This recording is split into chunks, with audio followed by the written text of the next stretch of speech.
In this class, we will discuss about the design procedure of a single plate clutch. So in the previous class, we have learned about the fundamentals of clutch, how a clutch works, what are the essential criteria of a clutch design consideration. All these things we have discussed in detail.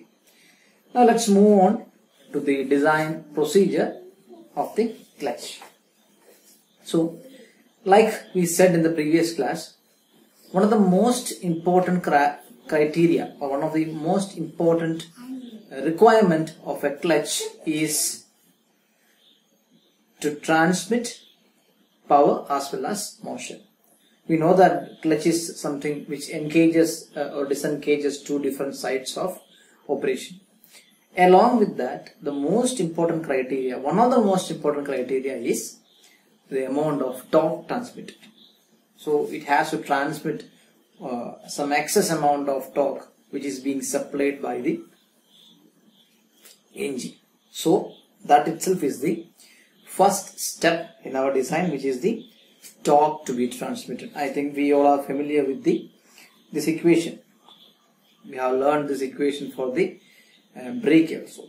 Though these two components are doing two different separate operations, one absorbs the amount of torque, second one transmits the amount of torque. So here it is the amount of torque transmitted, and this is the equation which is available there in the third module. Third module in the sense means third chapter of the design data handbook.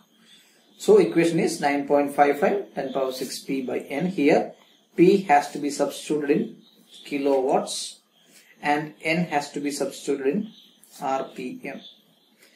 Then you will get the value of torque in Newton mm. That is the most important thing you have to keep in your mind.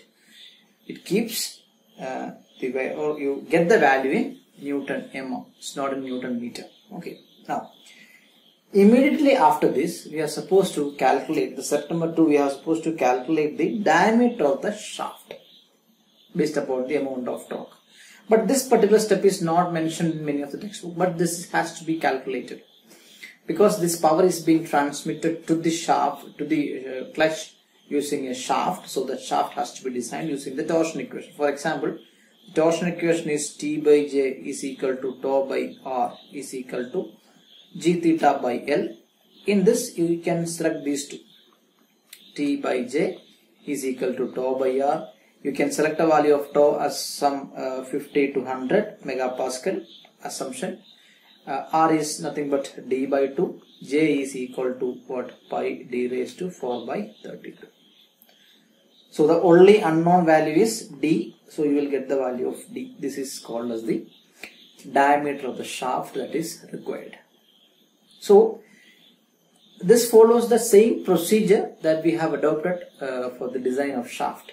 So what is the usual methodology of designing a shaft that has to be used here? Okay. So there are in some design procedures they also use the keyway efficiency factor also. That is also being used. Anyway, this is the general formula that we are going to use. And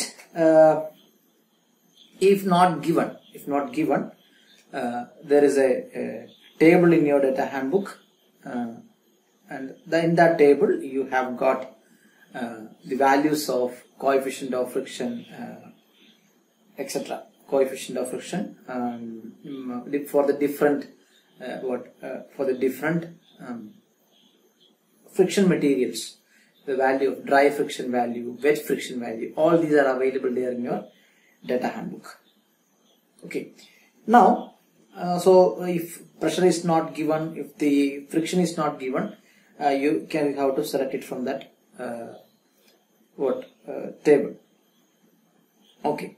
Now, this is a table, table number 13.4 in the page number 283. This is the page in your data handbook, which gives different contact surfaces, wearing as well as the opposition. You have got cast bronze to cast iron, you have wood to cast iron, leather to cast iron, asbestos to cast iron. So whatever might be the combination of the friction materials and the rubbing surface, that has to be given in the question, or else we have the freedom to choose one from these. So if you look at this table, you can see from the third column and fourth column, you can get the value of coefficient of friction. Usually we take the dry value. Now where we are designing the wet clutch, so we are designing only the dry one. So select the coefficient of friction from the fourth table, right? Corresponding to that, you can select the maximum pressure, etc. So this is the table which has got big importance in our design procedure. So this is the table that is going to guide us for the selection of coefficient of friction, etc. Now let's move back to the design. So coefficient of friction, pressure, etc. has to be noted from the corresponding table. Now we have to calculate the mean diameter. Mean diameter, because we told that it has to be calculated using two different theories. One is the constant pressure theory and second one is the constant wear theory. So I think you all remember the basic concept of selecting these theories. So once again I will repeat that the uniform pressure theory is being used for new clutch. For new friction materials, we use the uniform pressure theory, and for all the other cases, we use the uniform wear condition. So unless otherwise specified, don't use the constant pressure one. Always go for the constant wear one. If you find it a new friction material, definitely you have to opt for the constant constant pressure, right? So here, if you have the value of outer diameter and inner diameter, usually you won't have. That is the most interesting part. Because we are supposed to find out the outer diameter and the inner diameter. So sometimes they will give at least one diameter. Either they will specify the D inner or D outer. Sometimes they will specify the ratio of these diameters, D out by D in or D in by D out. Anyway, you just use this equation to calculate the mean diameter in terms of DI or D out. That is the step that we have to do.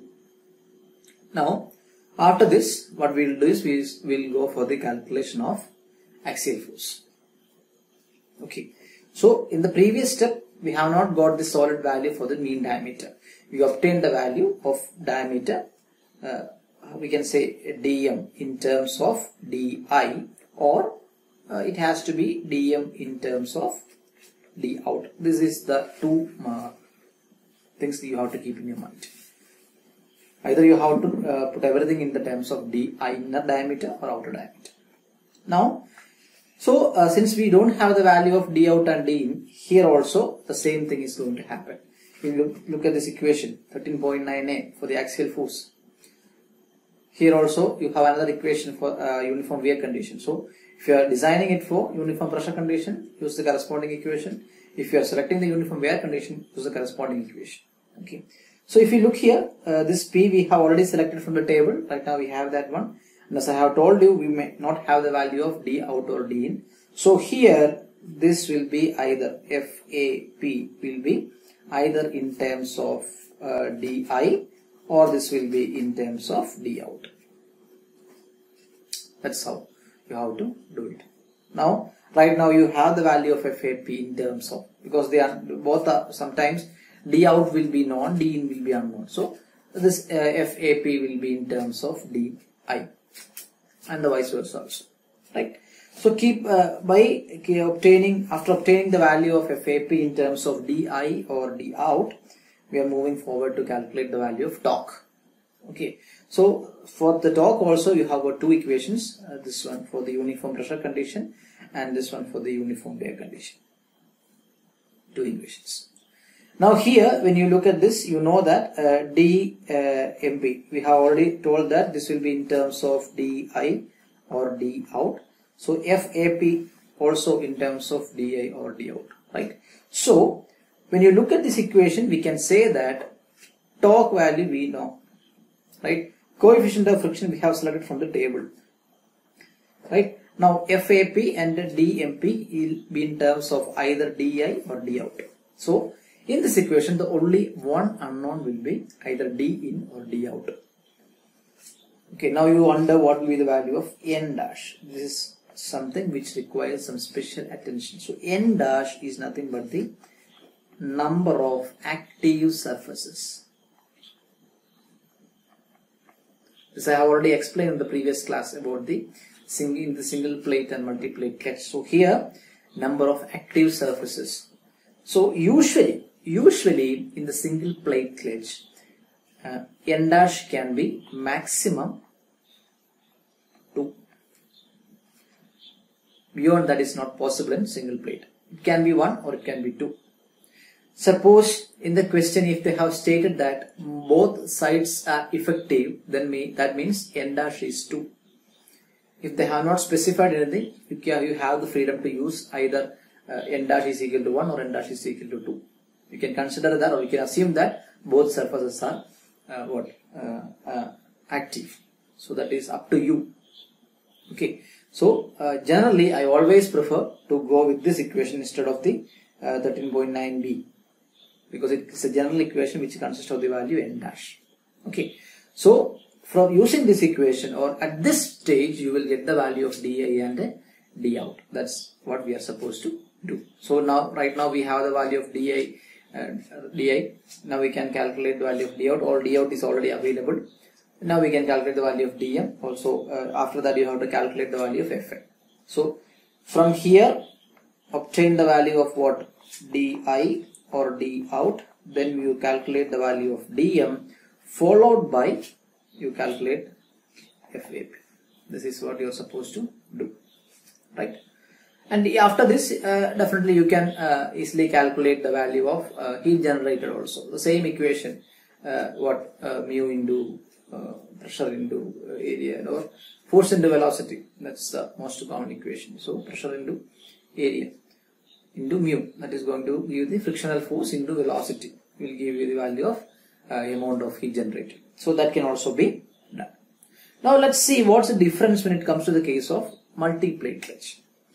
So in the single plate clutch, our entire design was focused on finding the diameters, inner diameter of the friction lining, outer diameter of the friction lining, what is the axial force required, what is the amount of torque that is being transmitted. All these things were the focus of design. But when we move into the case of single plate, the multi-plate clutch, our focus is just the number of clutch. We are not going to find out the diameter or inner diameter or the outer diameter. That means the inner diameter or the outer diameter has to be given to us, or else we have to obtain that in the initial step itself. That's the most important thing you have to keep in your mind. When you compare these two design procedure, for the single plate clutch, di or d out was obtained in the last step. But here, for the multi-plate clutch, our focus is on the number of plates. So in that case, we are supposed to have the value of d in and d out in the initial steps itself. Okay, in the initial step itself. So let's see how it's being done. So the initial two steps are safe, no issues, same thing. So in the second step, you have calculated a diameter d, which is equal to capital D. This is a crucial step in the case of multi-plate clutch. Okay. So after this, you have to select the equation 13.10J, this one. There, we have an empirical relation for the diameter of the shaft and for the mean diameter. You look here. This states that 5D to 10D. That means, for example, if you have obtained the value of D as 20 mm, and I am going to select that dm, so I am going to assume that dm is equal to 6D, then what is the value of dm? Dm is going to be 120 mm, right? So dm right now I have the value. So using the value of dm and assuming a ratio of di to d into d out, or d out to d in. This ratio will be given in the question, or else you have to assume a ratio. And using this relation, you have to find out the value of dm, d in and d out in the before the third step itself. Most important thing. Okay. So since that is the case, there is no need to calculate anything further, because right now you have the value of dm with you, right? Dm you have, di you have, d out you have. Okay. So actually the reason why I have stated the step number 3 like this is that there are in our data handbook that particular value is missing, but particular data is missing. There are one other case also where you can assume the value of d in and d out. Okay, that value was usually given in some other data books, but anyway, in your data handbook or in this particular data book which I follow, there is no such relation. So anyway, step number 3 is now meaningless because we have already calculated the value of d in, d out and dm. Okay. Now comes the fourth step where fa. Here don't worry about anything because we have the value of p, d out we have, d in we have. Here we will get a value. This will give you a value. Okay, these two, either of these two equations will give you a value. It is not in terms of di or d out.